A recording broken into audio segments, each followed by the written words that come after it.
E se você pudesse simplesmente se desprender do que passou e começar de novo, sem carregar erros antigos, sem medo de confiar, sem medo de arriscar, sem aquela voz interna dizendo que você não pode? Como seria zerar tudo e decidir agir com propósito e coragem? A maioria das pessoas vive presa ao passado porque continua se definindo por ele. Um erro, uma falha, um arrependimento, tudo vira desculpa para não tentar de novo. Mas existe uma verdade que muda tudo. Você não é o que aconteceu com você. Você é o que decide fazer a partir de agora. No estoicismo, o verdadeiro poder não está em controlar o que passou, está em assumir responsabilidade pelo que vem depois. Não é apagar a história, é usar cada experiência como material para construir uma mente mais forte. Recomeçar é nunca se dar por vencido. Neste vídeo, você vai descobrir 8 práticas que podem te ajudar a reinventar sua vida de forma profunda e real. Não se trata de mudar apenas por fora, mas de reconstruir sua mentalidade, fortalecer sua postura e assumir o controle da direção que sua vida vai tomar. Talvez este seja o momento de deixar para trás o que já não serve mais. Velhos padrões, velhas desculpas, velhas crenças que te mantêm preso. Zerar o jogo não é apagar o passado, é parar de permitir que ele controle o seu próximo passo. Então a pergunta é direta: você vai continuar vivendo como sempre viveu ou vai assumir o controle e começar a construir algo novo? Número 1. Pare de buscar perfeição. Foque em melhorar. A busca pela perfeição pode destruir o seu progresso. Ela parece algo positivo, parece disciplina, parece alto padrão, mas muitas vezes é uma armadilha disfarçada de virtude. Martha Graham, uma das maiores coreógrafas do século XX, sentiu isso de forma dolorosa no inverno de 1931. Depois de meses inteiros mergulhada em uma nova série de danças, ela olhava para o próprio trabalho e só via falhas.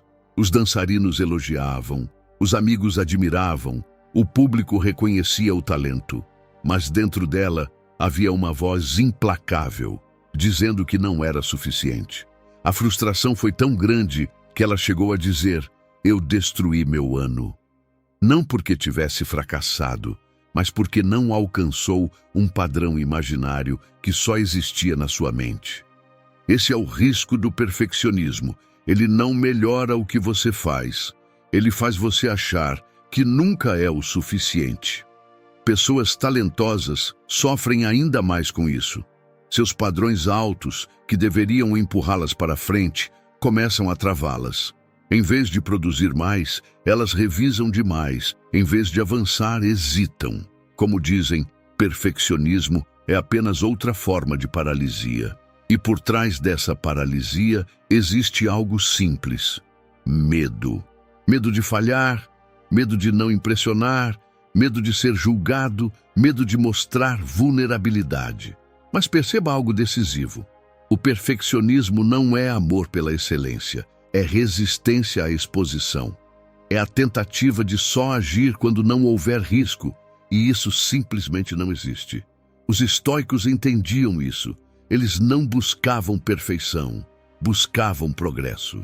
Para eles, a excelência era consequência da constância, era o resultado de pequenas melhorias acumuladas, dia após dia, mesmo com erros, mesmo com tropeços. Epicteto ensinava algo profundamente libertador: não é possível evitar todos os erros, mas é possível trabalhar continuamente para reduzi-los. Isso muda tudo, porque desloca o foco do ideal inalcançável para o esforço diário, do julgamento para o treinamento. O objetivo não é ser impecável, é ser melhor do que ontem. O perfeccionismo pode parecer dedicação, mas muitas vezes é uma forma de adiar a entrega, é a tentativa de só mostrar algo quando não houver risco. Só que o crescimento exige risco. O trabalho só ganha sentido quando é entregue. Ideias só amadurecem quando são colocadas no mundo. Projetos só evoluem quando enfrentam a realidade. O progresso só acontece quando você aceita imperfeições e continua. Avançar exige coragem. Coragem para aceitar imperfeições, coragem para reconhecer limites, coragem para finalizar algo, mesmo sabendo que poderia melhorar mais um pouco, porque sempre poderia. Aceitar que você nunca será perfeito não é fraqueza, é liberdade. É entender que o movimento é mais poderoso que a obsessão, que aprendizado é mais valioso que aprovação, que progresso consistente constrói mais do que tentativas isoladas de genialidade. Crescer não é atingir o ideal, é caminhar em direção a ele todos os dias. E se você conhece alguém que está preso, tentando ser impecável, envie este vídeo. Às vezes, o que falta não é talento, é permissão para começar imperfeito. Número 2. Concentração é a habilidade que você precisa dominar. Existe uma única habilidade capaz de transformar sua vida: a capacidade de se concentrar. Não é talento, não é motivação, não é inspiração, é foco. Hoje, sua atenção é roubada o tempo inteiro. Notificações, mensagens, vídeos curtos, e-mails, preocupações, listas intermináveis, curiosidade, ansiedade, comparação. A sua mente raramente descansa, ela salta de um estímulo para outro sem terminar nada com profundidade. E isso custa caro, porque a habilidade de focar se tornou rara, e tudo o que é raro se torna valioso. Marco Aurélio entendia isso com clareza. Ele escreveu para si mesmo: concentre-se a cada minuto como um romano. Faça o que está diante de você com precisão, seriedade e justiça. Perceba a simplicidade disso.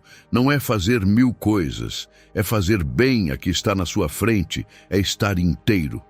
Uma mente fragmentada não constrói nada sólido. E o que pouca gente entende é que o foco não acontece de forma automática. Ele é uma decisão, mas não somos interrompidos apenas pelo barulho externo. Somos interrompidos pelo barulho interno, pensamentos pendentes, conversas que ficaram na cabeça, mensagens que ainda não respondemos, preocupações que insistem em voltar. Cal Newport, autor de Trabalho Focado, afirma que as maiores realizações humanas surgem de períodos de concentração profunda e ininterrupta. Não é intensidade espalhada, é profundidade sustentada. Sêneca viveu em Roma, em meio ao caos das ruas, gritos, ruídos constantes. Ainda assim, escreveu que havia aprendido a endurecer os nervos contra as distrações. Ele dizia: eu forço minha mente a se concentrar e evito que ela se desvie para coisas externas. O ambiente pode ser barulhento, mas, se minha mente permanece tranquila, não há perturbação real. Isso é poder, não é controlar o mundo. É controlar a própria atenção, e a atenção é energia direcionada. Onde ela vai, sua vida vai junto. Concentração não nasce pronta, ela é construída. Meditação ajuda, escrita ajuda, silêncio ajuda, mas principalmente ajuda a decisão consciente de fazer uma coisa de cada vez, com presença real. Você não será perfeito nisso. Eu também não sou, mas o objetivo não é perfeição, é progresso. Treinar foco é como treinar um músculo. No começo ele falha rápido, depois sustenta mais tempo, e com o tempo transforma sua capacidade de produzir, aprender e viver. Marco Aurélio nos ensinava a estreitar o olhar para o que realmente importa. Estar onde você está enquanto você está. Isso parece simples, mas é raro. Se existe algo digno de cultivar, é essa habilidade. Fazer menos, mas fazer com profundidade. Nos próximos dias, pratique algo básico. Quando estiver fazendo algo, esteja ali por inteiro, sem dividir sua mente, sem alternar telas, sem fugir. E eu te proponho um primeiro desafio para começar agora. Deixe seu like, inscreva-se no canal e comente. Agora, não é sobre o algoritmo, é sobre compromisso. A partir de agora, você começa a treinar sua concentração em tudo o que fizer, porque quem controla a própria atenção, controla a própria vida. Número 3. Seja maior que seus vícios. Sêneca lançou um desafio que atravessa séculos, direto e desconfortável. Mostre-me um homem que não seja escravo. Parece exagero, mas não é. Ele observava algo que poucos têm coragem de admitir. Até mesmo os senhores carregavam correntes invisíveis. Muitos dominavam territórios, riquezas e pessoas, mas eram dominados pela ansiedade de perder tudo, pelo medo constante, pela necessidade de manter o controle. Para Sêneca, a verdadeira escravidão nunca foi física, foi mental. Ele dizia: um é escravo do sexo, outro do dinheiro, outro da raiva, outro da ambição. E se você for honesto consigo mesmo, perceberá que a pergunta não é se você é escravo, mas de quê? Somos escravos da aprovação, da validação, da esperança ilusória, do medo de ficar para trás. Escravos de pequenas recompensas rápidas que nos dão prazer imediato e nos cobram um preço silencioso depois. O caminho para a liberdade começa com um gesto que exige coragem, reconhecer as próprias correntes. Porque enquanto você não nomeia aquilo que o domina, continuará chamando de hábito aquilo que já virou dependência. Observe com atenção. Pode ser o café que você jura que não consegue viver sem. Pode ser o cigarro que virou muleta emocional. Pode ser o celular que você verifica a cada poucos minutos, como se algo urgente estivesse sempre prestes a acontecer. Pode ser a obsessão por jogos, apostas, promessas de dinheiro fácil, acreditando que a próxima tentativa mudará tudo. Tudo aquilo que controla sua mente, controla sua vida. Se você não consegue se abster, então você não escolhe, você reage. E aqui está a parte mais dura. Não é o hábito que define você, é a incapacidade de dizer não a ele. A dependência é uma transferência silenciosa de poder. Você entrega a autonomia em troca de prazer momentâneo e quanto mais repete, mais fortalece a corrente. Alguns vícios podem ser cortados de uma vez. Outros retornam com roupas diferentes. Há quem abandone o cigarro e se torne escravo do trabalho. Há quem deixe o álcool e mergulhe em compulsões digitais. O vício muda de forma, mas a lógica é a mesma. Fuga. Os estoicos entendiam algo essencial. Liberdade não é fazer o que se quer, é conseguir não fazer.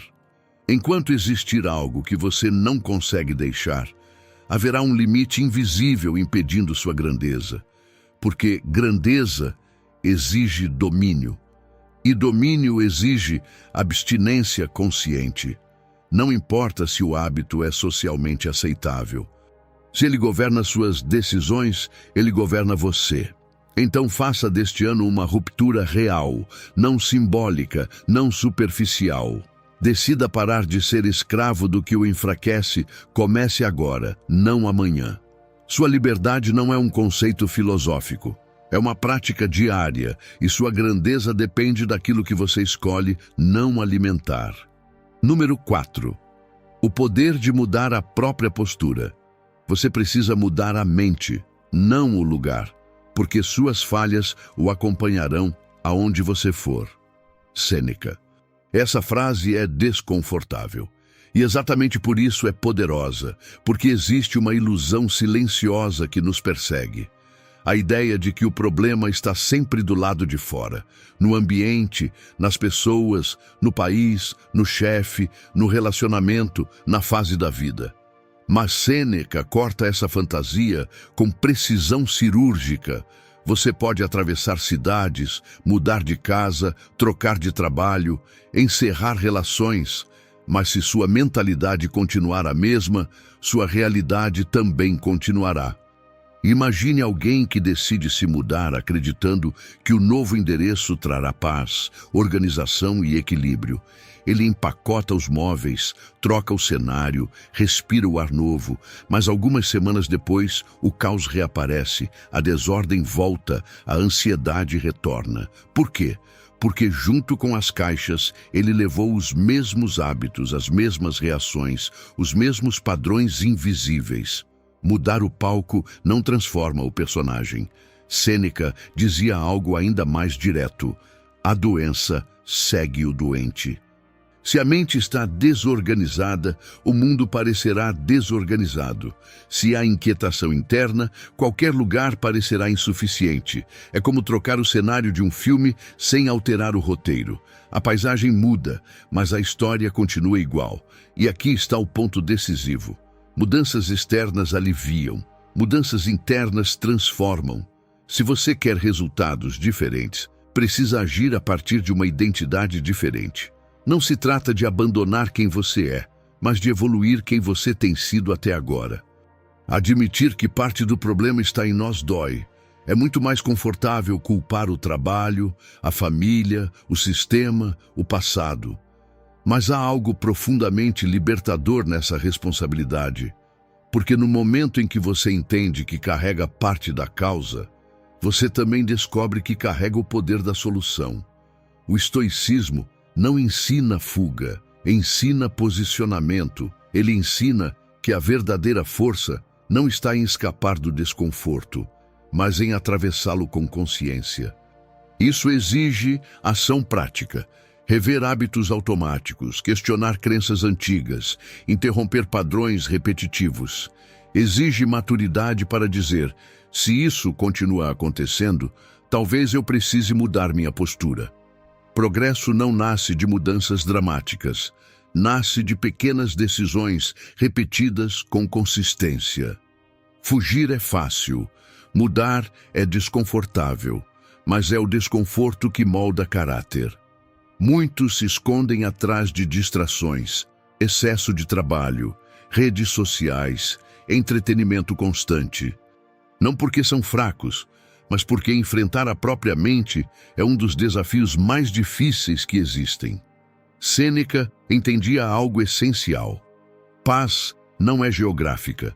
Felicidade não depende de coordenadas. Ela depende de postura. A verdadeira jornada começa quando você para de procurar outro lugar e começa a reconstruir a si mesmo. Então, ao invés de perguntar onde eu preciso estar, pergunte quem eu preciso me tornar. Porque a mudança não está no mundo ao redor, está na forma como você decide se posicionar diante dele. Lembre-se disso. O ambiente influencia, mas é sua atitude que determina o rumo da sua vida. Número 5. Não baseie sua vida na aprovação alheia. Existe uma prisão que quase ninguém percebe que está vivendo. Ela não tem grades, não tem cadeado, não tem vigilantes. Mas controla sua postura, suas palavras, seus sonhos e até sua identidade. Ela se chama necessidade de aprovação. Quantas vezes você já se ajustou para caber? Quantas vezes suavizou sua opinião para não causar desconforto? Quantas vezes fingiu concordar? Diminuiu sua intensidade, escondeu seus planos apenas para manter a imagem de aceitável. E tudo isso por quê? Para controlar algo que nunca esteve sob seu controle: a percepção dos outros. Aqui está uma verdade que liberta e incomoda ao mesmo tempo. Ninguém enxerga você como você é. As pessoas enxergam você através das próprias feridas, das próprias crenças, das próprias inseguranças. Você pode ser íntegro e alguém vai te chamar de arrogante. Pode ser reservado e alguém vai te chamar de frio. Pode ser ambicioso e alguém vai te chamar de egoísta. Porque o julgamento nunca nasce do seu comportamento apenas, nasce do filtro de quem observa. E se sua paz depende desse filtro, você nunca terá paz. No começo, agradar parece maturidade, educação, parece até empatia. Mas lentamente isso deixa de ser virtude e vira estratégia de sobrevivência emocional. Você começa a viver olhando para fora, começa a calcular reações, a editar sua essência, e quando percebe, já não está vivendo, está atuando. E aqui está o ponto mais duro. Mesmo que você se dobre, se molde, se fragmente para caber nas expectativas alheias, ainda assim haverá rejeição. Ainda assim haverá crítica. Ainda assim, alguém não verá valor em você. Porque nunca foi sobre você. Sempre foi sobre o olhar instável de quem observa. Tentar controlar a opinião dos outros é como tentar segurar o vento com as mãos. Quanto mais força você faz, mais ele escapa. E enquanto tenta segurá-lo, você se esgota. Epicteto foi direto ao dizer que quem vive para agradar, vive em escravidão. E não existe escravidão mais perigosa do que aquela que parece escolha. Cada vez que você entrega seu valor para ser decidido por alguém que não conhece suas batalhas internas, você terceiriza sua identidade. Você deixa que definam seu peso, sua medida, sua importância. E então, começa a viver em função de aplausos que nunca chegam na intensidade que você espera. A verdadeira liberdade começa no instante em que você para de pedir permissão para existir. Quando você decide que prefere ser autêntico e criticado do que aceito e diluído. Pense em todas as vezes que você se calou para não incomodar. Em todas as vezes que reduziu seus sonhos para não parecer exagerado. Em todas as vezes que deixou de agir por medo de julgamento. Percebe o preço? A necessidade de aprovação não apenas limita suas ações, ela corrói sua identidade. Viver para agradar é o caminho mais rápido para se perder de si mesmo. E ninguém constrói uma vida forte se afastando da própria essência. Aceite algo libertador. Haverá pessoas que vão te julgar sem motivo. Haverá quem nunca entenda sua intensidade. Haverá quem projete em você as próprias frustrações. Isso não é um erro seu, é parte da natureza humana. Mas também haverá quem reconheça sua verdade sem que você precise se dobrar. E essas conexões só acontecem quando você decide parar de se diminuir. Então, pare de se curvar diante de expectativas alheias. Pare de buscar uma validação que nunca vai te completar. Porque no final, a única aprovação que sustenta sua força, sua paz e sua identidade é aquela que nasce quando você olha para si mesmo e sabe que não se traiu. E essa aprovação ninguém pode tirar de você. Número 6. Saiba para onde ir. Pior do que errar o caminho é caminhar muito sem saber para onde está indo. Sêneca escreveu que nenhum vento é favorável para quem não sabe aonde quer chegar. E essa frase não é sobre barcos, é sobre vidas desperdiçadas em movimentos sem sentido. Você pode estar ocupado, pode estar se esforçando, pode estar tentando melhorar, mas se não houver uma direção clara, todo esforço vira dispersão. Energia sem foco se transforma em cansaço e movimento sem propósito vira frustração. Por isso, eu quero propor algo simples, mas profundamente transformador. Escolha uma palavra que represente quem você decidiu se tornar. Uma única palavra, não uma meta externa, não um resultado financeiro, não uma expectativa de aplauso. Uma palavra que funcione como princípio. Assim como praticantes de yoga definem uma intenção antes de cada sessão, assim como meditadores repetem um mantra para manter a mente alinhada, os estoicos também tinham seus epítetos, palavras que descreviam as virtudes que desejavam incorporar. Marco Aurélio buscava ser honesto, modesto, direto e cooperativo.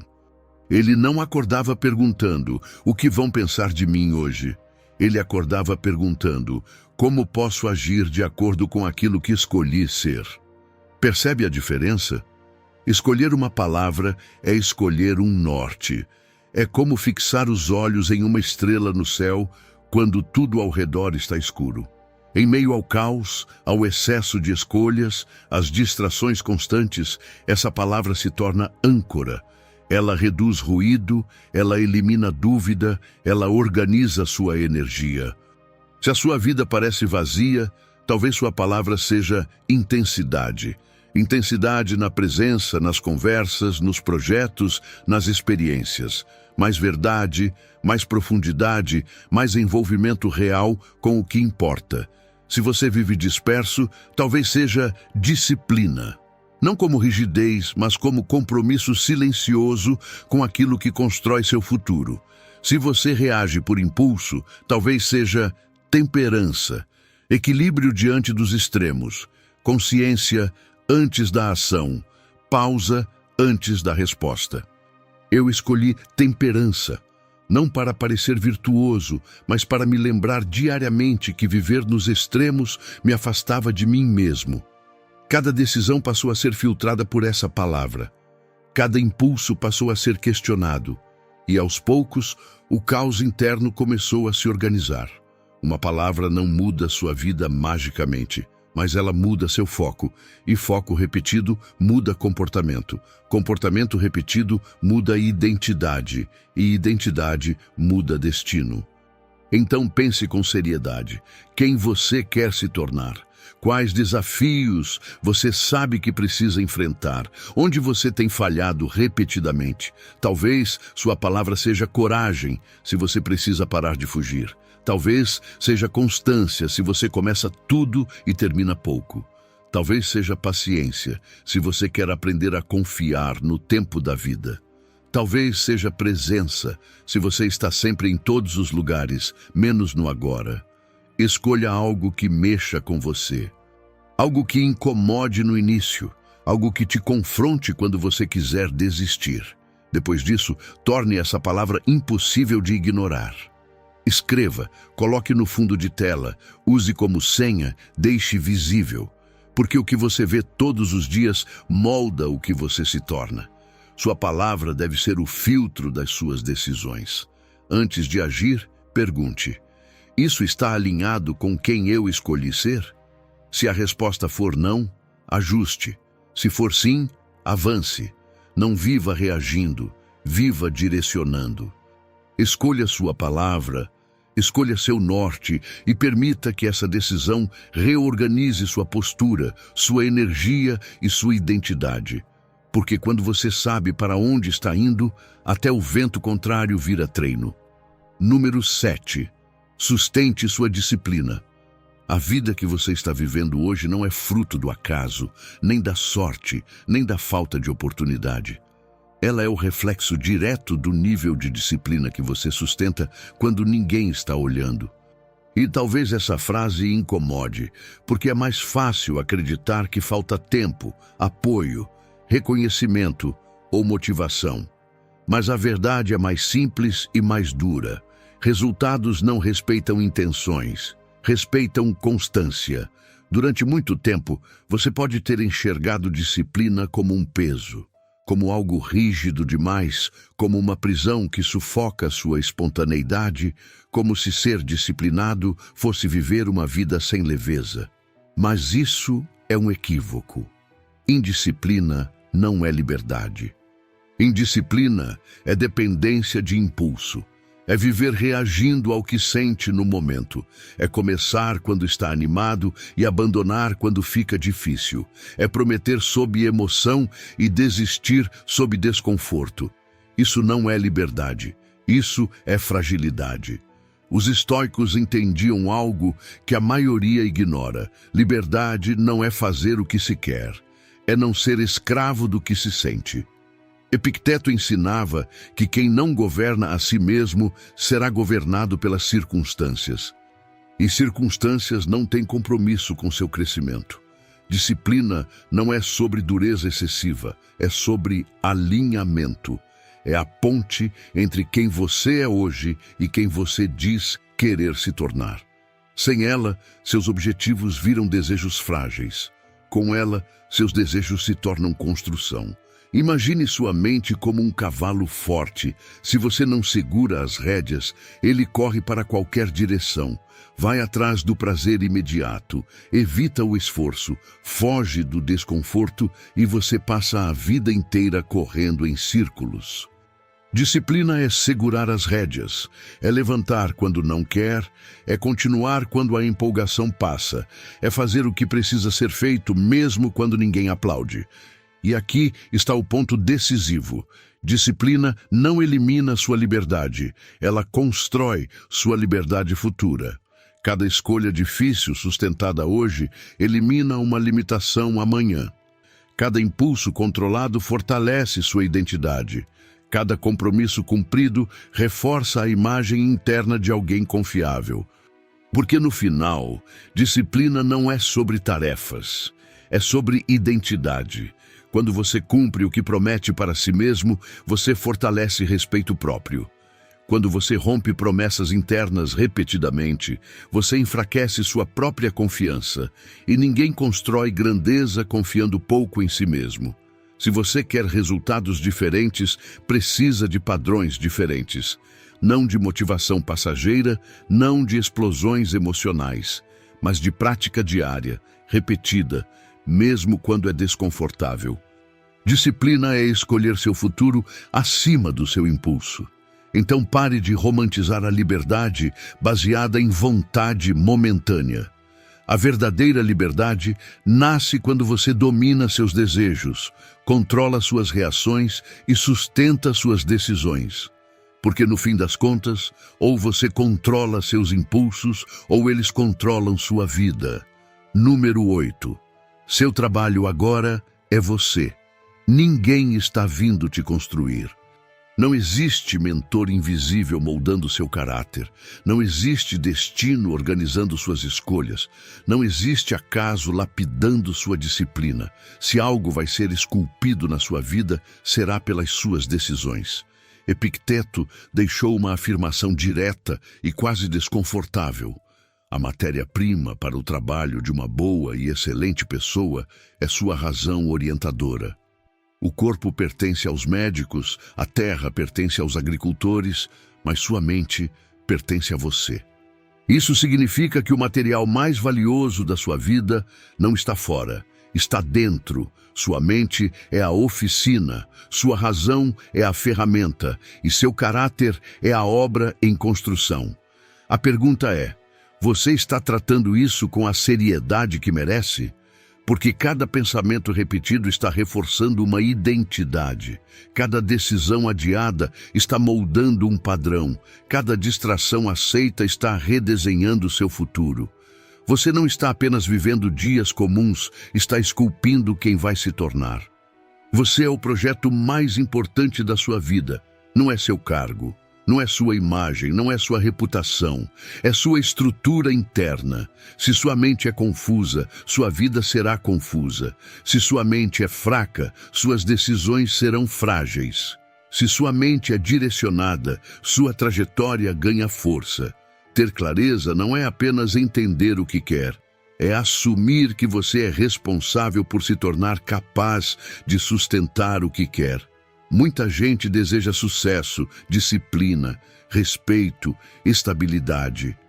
Mas poucos entendem que isso exige um projeto interno consistente e projeto exige intenção. Aprender a dizer não é uma das ferramentas mais poderosas de construção pessoal. Cada não bem colocado protege seu foco. Cada limite bem definido preserva sua energia. Cada prioridade respeitada fortalece suas escolhas. Sem isso, você vive reagindo. Com isso, você começa a construir. Mas querer mudar não constrói nada. Intenção sem ação é apenas fantasia confortável. O que transforma é ação direcionada, pequena, repetida, consciente. Ação que nasce de um princípio claro e não de impulso emocional. Pense como um arquiteto da própria mente. Um arquiteto não constrói ao acaso. Ele define estrutura, calcula base, elimina excessos. Se a fundação é fraca, o prédio desmorona. Se sua base mental é instável, sua vida também será. Você é o projeto e todos os dias está colocando um tijolo ou retirando um. Não terceirize essa responsabilidade. Não entregue sua formação ao humor do dia, às opiniões externas, às circunstâncias. Assuma que sua mente é seu maior recurso. Direcione seus pensamentos.